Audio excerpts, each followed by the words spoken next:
Let's get started. And it's 501, it's 3001 in Geneva. Good afternoon from a very rainy Geneva.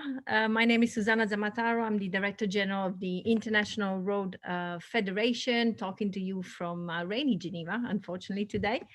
And I have the great pleasure to welcome you to this new edition of the IRF Executive Talks and give a warm welcome as well to our guest speaker, Dan Chen, who is the 3M's Transportation Safety Division President. Good morning to you, actually, Dan. I know Good afternoon, Susanna. How are it's you? very early. It's very early for you in the morning, so thank you so much It's for, a normal time for us to get started, but thanks for the invitation. which gives us a sense of how much a hard worker you are.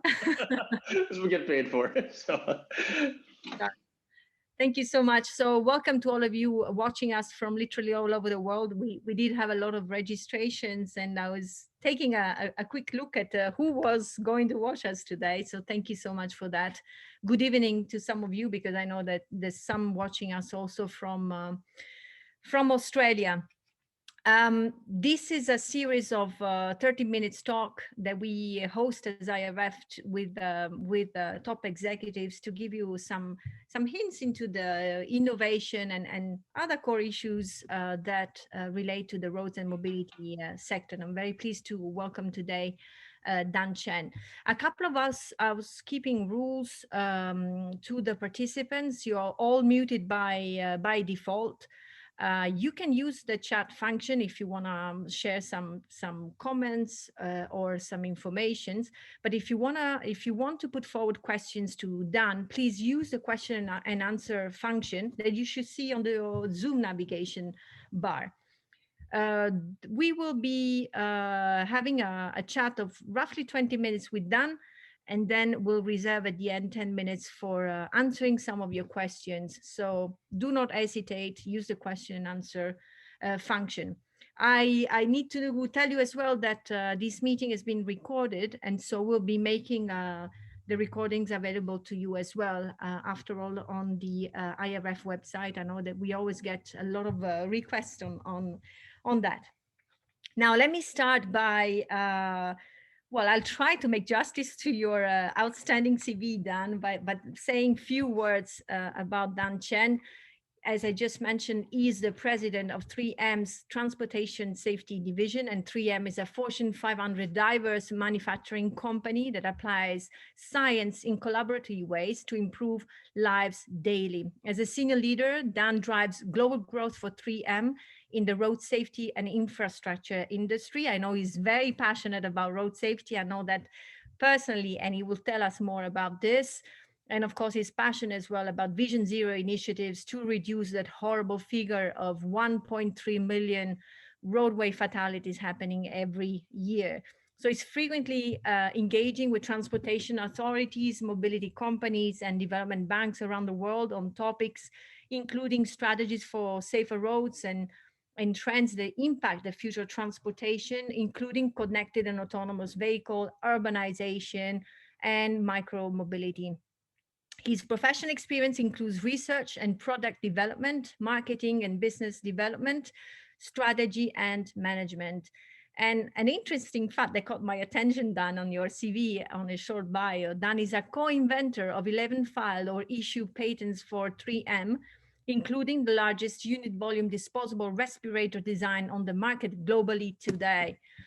Dan is also a member of a number of advisory councils on connected and autonomous vehicle, and a board member of a series of other interesting and important bodies.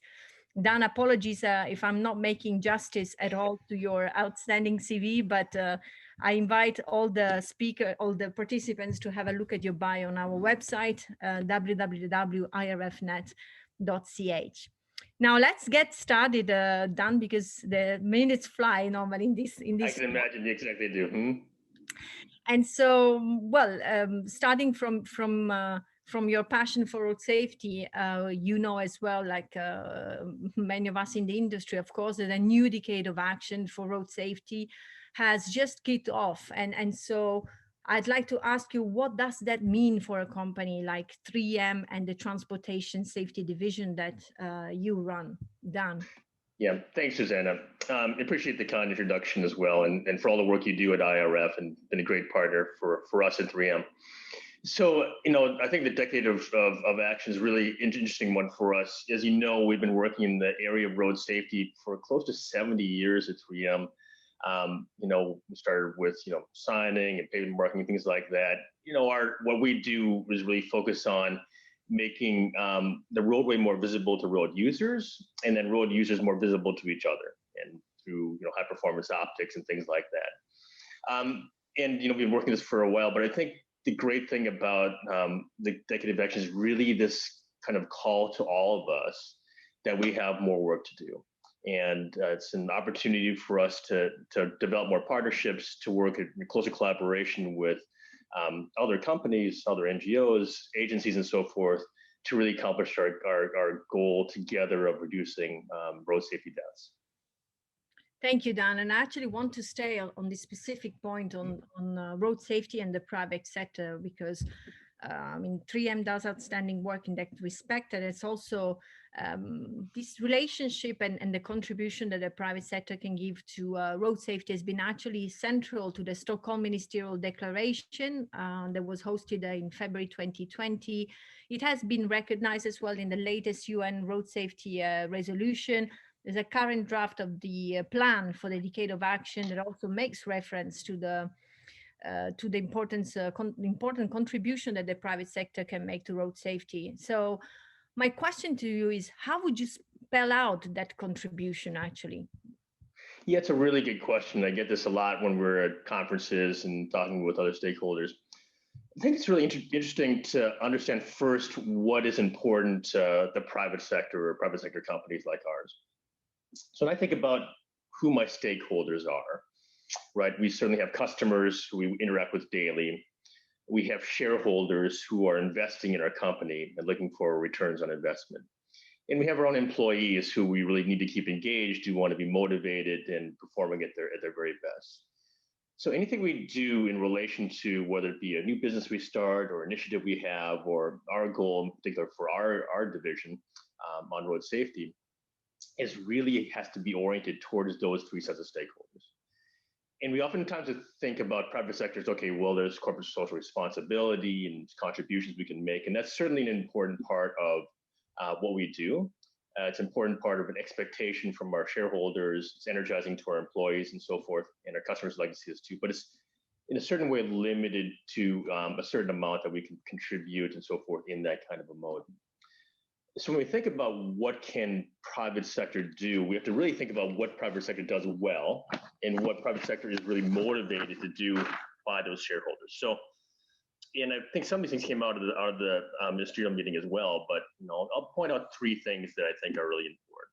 So the first one is really about procurement and what we can do to raise the codes of practice in our supply chain, for example, freight, expectations of our customers on road safety, our own fleets, things like that we can do that have a major role in, if you think about the private sector and the role it can play in all this, it's a significant role that we can play. The second thing really is in terms of what we call values-based investing.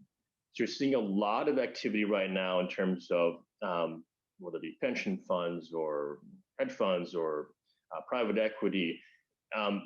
There's certainly an interest in investing in companies that have certain values from a societal point of view.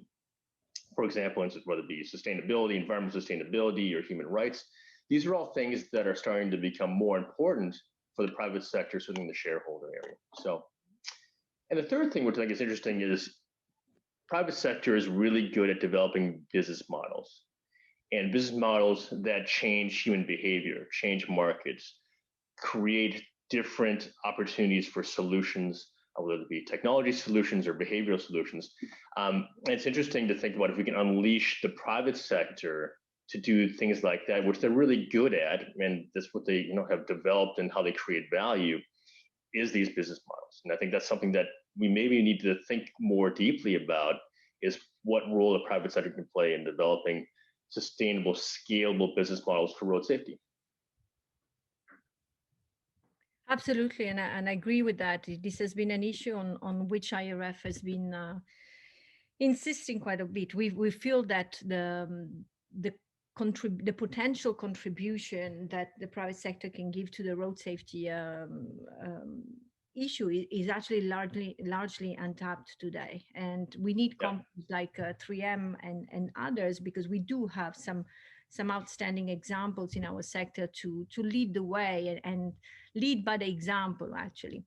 And I want to come back to the point that you mentioned about working in partnerships, and how it's important to work in partnership. That's a core fundamental value, since you're talking about value Sure. investing for the an organization like IRF. And I would say partnerships are really our DNA. You've just said as well that if we can create safe, self-sustaining sort of business models that revolve around safety, then there's practically no limit to our impact. Can you give us an example of really how do we do that? And I'm always Yeah. coming back to the practice, because we hear a lot of talking about road safety, but what from our experience really makes a difference, it's providing examples to those listening to us. Sure.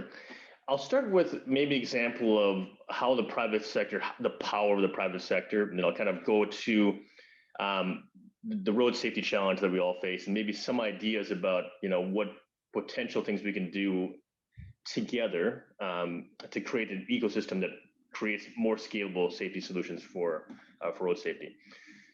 So just back to the power of the private sector. If you think 14 years ago, Susanna, some guy named Steve came up to you in sunglasses and a black turtleneck sweater and said, Susanna, I'm going to invent a device that will be the first thing you look at in the morning, the last thing you touch at night. You're going to spend 4 hours a day looking at it. You're going to pick it up on the average of 60 times a day. And this is all going to happen over the next 10 years. You would have said, that's crazy, right? I mean, I can't imagine people doing this. But that's the iPhone, that's the smartphone, right? And you think about what has happened in terms of our behavior changes as a result of a single private sector company essentially leading the way in this way. So it is possible to change people's behavior. It's possible to change markets. Creates a ton of value, right? Apple market cap $2 trillion. So it's interesting to think about that as an example of how the power of private sector and the ecosystem that created around this, how it can change behaviors and outcomes.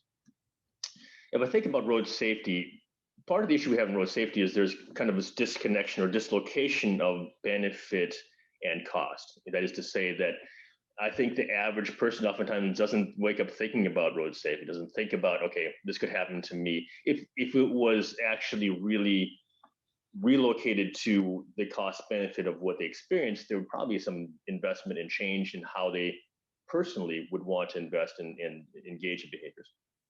So it's really up to us to determine how to make that ecosystem work. How do we develop an ecosystem around road safety that relocates these costs and benefits together? And it's creation of markets. It's things like, as I talked about, those three things, but the creation of markets and creation of need and making that scalable, again, from the private sector point of view, going back to those stakeholders, shareholders, employees, customers, how do we get those back into a cycle of working together and creating the value that that is necessary for those, but at the same time creating the road safety value? And that's our challenge. But I think it's certainly doable. A lot of the things that you're seeing, I think the last IRF seminar we had with the sponsor seminar with the World Bank, some of those financial mechanisms, that piece is starting to come together. Certainly the social responsible investing piece is starting to come together. The technology providers, I think, are really working this way as well. So it's certainly, but it's really about partnerships. So. Thank you, Dan. And you, of course, as a company, I mentioned it before, you're on the front line and engaging in a number of initiatives. Could you just give us an example? I'm coming back to the issue of examples of Sure. partnerships through which you feel you are being able to deliver that kind of impact we're just talking about. Sure. So I stopped talking about partnerships because a lot of partnerships, I'm always afraid of leaving somebody out. But it's a great question. So I would say I'll just list some of the ones we're working on, and I'll give tone in specifically. I know you're looking for a specific example, and we'll get to that point. So I know in the US, we work with the Vision Zero Network, we work with Complete Streets looking at urban solutions. It's really an interesting initiative here in the United States, a recognition by the Biden administration about transportation inequity and how that has made an important role that government can play and agencies can play, and we can play as well with partners to try and solve some of this problem in terms of transportation inequality. The safety outcomes for underrepresented groups are very different from our mainstream groups, one that we're trying to solve on that side of it. Internationally, we're working with a few great organizations. Rob McInerney with IRF, of course. Rob's just doing a great job with IRF, World Resources Institute as well, and IDB, American Development Bank. And we're looking in Asia and in Latin America specifically about school zones. Mm-hmm. And our goal here is to develop a sustainable business model that rotates around school zones. So IRAP, of course, has their great tool from Star Rating for Schools that we're using that as kind of the technical part of the solution. Working also with agencies to say not only in the educational, I would say the typical road safety agencies, but also educational agencies working to develop the understanding of the impact of road safety on school-age children. And then thirdly, looking at the financing mechanisms with IDB, for example, to demonstrate that this is how we can develop the funding and bonding structure to have these projects funded. And it's a small example, and we're doing it, starting school by school, district by district. But once we get this rolling, and the regulatory agencies will play a major role here as well. Once it becomes a status quo, a fact that school zones have to look or have to have a certain level of safety, we're going to have a really big impact.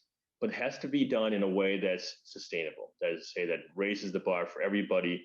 The funding mechanisms are put together. The technology solutions are there. The assessment is there, the before, the after. And that's really one of the things that we're emphasizing here is this great set of partners that we can do to try and show that this is the way forward. Thank you, Dan. And on this, it gives me the opportunity to say that it's exactly the same approach we're taking at the IRF. We do have a project in partnership with the Global Alliance of Road Safety NGOs, the LEARN project, that we are staging through other partners locally in different 6 countries in Africa for the moment. And thanks to the support of the Total Energy Foundation, same idea on really building safety coalitions in the countries to be able to deliver that kind of impact long term, so something that stays longer than just the lifespan of the project. Dan, I see the clock is ticking and I feel the pressure. And I want to say to those who are listening to us, please use the question and answer function to put forward your question. I see some coming in, but I saw others putting it on the chat. Use the question and answer because it won't be possible for me to trace them back in the chat. Dan, going back to this fundamental point that you raised about the market creation, and that's the key contribution that the private sector can give when it comes to road safety. And so, building on this point, can we say the same thing when it comes to sustainability, for example? That's the same type of reasoning functions when we are shifting towards sustainability, in the larger sense. Absolutely. In a certain way, sustainability is further ahead than where we are with road safety. You have green bonds, you have investment companies, investment banks, I would say, well, certainly, private equity, pension funds, having a screen in their investment for looking at the sustainability profile of companies, right?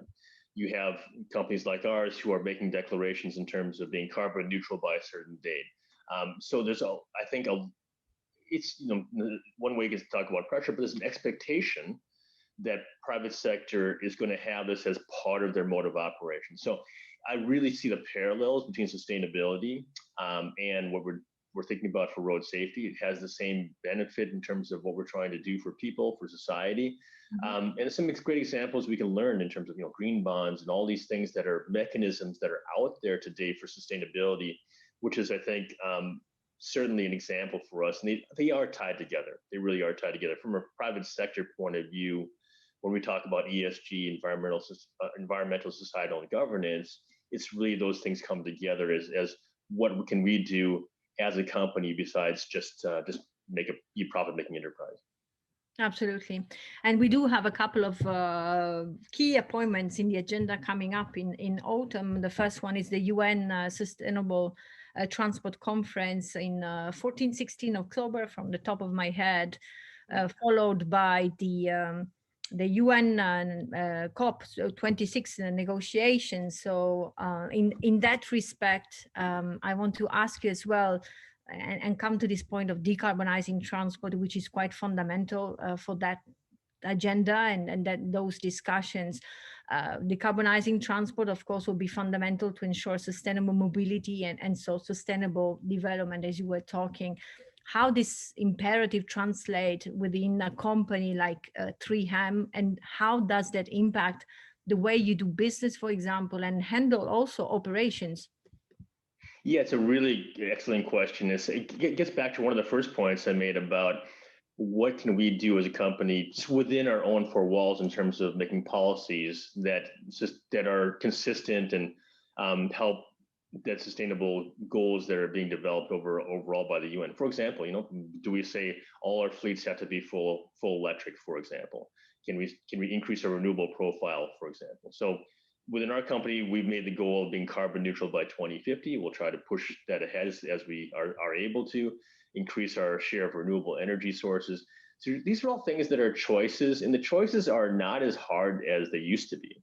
If you think about getting back in renewable energy, for example, the cost of renewable energy have come down to the point where there's really grid parity in the standpoint of the choices are not that difficult to make between, kind of a more dirty solution and one that's more renewable. So with respect to transport, of course, transport a major source of carbon emissions. All these things we can do from within our own four walls, from procurement point of view, but also solutions we develop too. And we have a big effort in automotive electrification. What can we do on that side of it? Battery technology, new technologies make cars more efficient, vehicles more efficient. Those are all things that we can do as technology providers as well in this area. Absolutely. And so innovation there is a key word, and I'm speaking to the key company in that respect. Innovation always at the heart of the work that you do at 3M. But now wrapping up, because I see it's already 24 years on the things you have been mentioning. You're calling for innovation, not just on the technology side, but also when it comes to thinking, to financing, to new business models and investments. Thank you so much, Dan. It's too short for as that, but I just want to make sure we give some space to the audience for some questions. And let me see, I have one here. Oh, it's a long question. So let me try to summarize this one for you. Well, it's somebody who is making a connection in between the COVID-19 pandemic and road safety. So meaning that road safety cannot be separated from the health issue. And so how do we integrate both of them? How do we strike that balance? And this is an interesting discussion we've been having internally, is how do we link public health, I would say in general, has come racing down the pipeline as a major issue for us in every government agency. And I think the understanding of how prepared we were for the pandemic, for example, this infrastructure we have, every country has a different situation in terms of its preparedness and its infrastructure for public health. And it's important that we continue to drive on this concept of road safety being a public health issue. Right. So if you think about, the work that Dr. Aaron Shalversatz is doing at CDC here in the United States and linking, for example, this is a public health issue, because it really is a public health issue. It affects everyone. It affects particularly our youth. Certainly the leading cause of fatalities is road safety for our young people globally. And so if we can tie those together and think about the important thing, I would say that we've recognized is that cost-benefit ratio, right? To save a life in road safety is, I would say, can be done at much higher efficiency, much lower cost than some of the other interventions we make in our public health sector. And I think that we could develop some more tools to help bring this kind of conversation forward for policymakers is, listen, If you have a certain budget, we can provide the tools to show you where to invest to have the biggest impact. It's a really interesting thing about humans because we tend to like to, something has to hit us in the face for us to take action. And prevention is always a tougher thing. And a lot of road safety interventions are prevention rather than post-fact, whereas a lot of healthcare is post-fact. You have a disease, something happens, it's recognized, it's the treatment part of it. And I think it's important for us to really recognize that a lot of what we want to do in road safety is just prevent the things from happening in the first place. It's the analytics, it's things, the star ratings, all those things that can be tied to in a really analytical, data-driven way to provide great opportunities for our policymakers to make decisions and good solutions for road safety. Absolutely, which is exactly what is at the core of the safe system approach, that Absolutely. proactive approach, in fact. And I just want to say to those listening to us from low and middle income countries that what Dan is actually saying here applies to your countries as well. You don't need to have, fancy technology and fancy system in places. The beauty of road safety, that with a couple of well thought interventions, we can really make a difference in all your countries. 27, I'm running a race, a terrible race against the clock, but Dan, a couple of questions to close this up for you, because we have been talking about the role of the private sector and etc. And I don't know, we have a lot of young people listening to us, and we also have as an IRF a young professional program, and we like to provide them opportunities like this one to engage with a top executive like you are, to get an insight and get some advice on their career and how to move forward. If you were to give an advice to one of the young professionals out there listening to us today, what would that be? That's a great question. You got two young boys myself, so like we have this discussion often, but I just think road safety this is one of the best jobs. This is the best job I've had, I would say, in my career. And the reason is because road safety combines a lot of different things. You have a lot of new things happening from a technology point of view, new data analytics, new material solutions, a recognition at the highest levels that this is a problem. It's an area where you can interact with great people, great organizations like IRF or FIA, or you have people who are passionate about what they're doing. And it's really an opportunity to do something.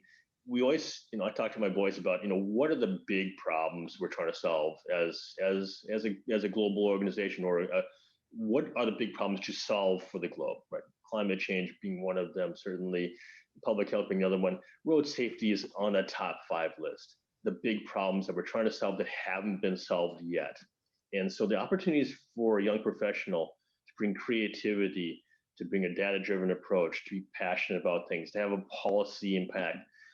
I can't think of any other fields where they have that ability to do something great with their careers.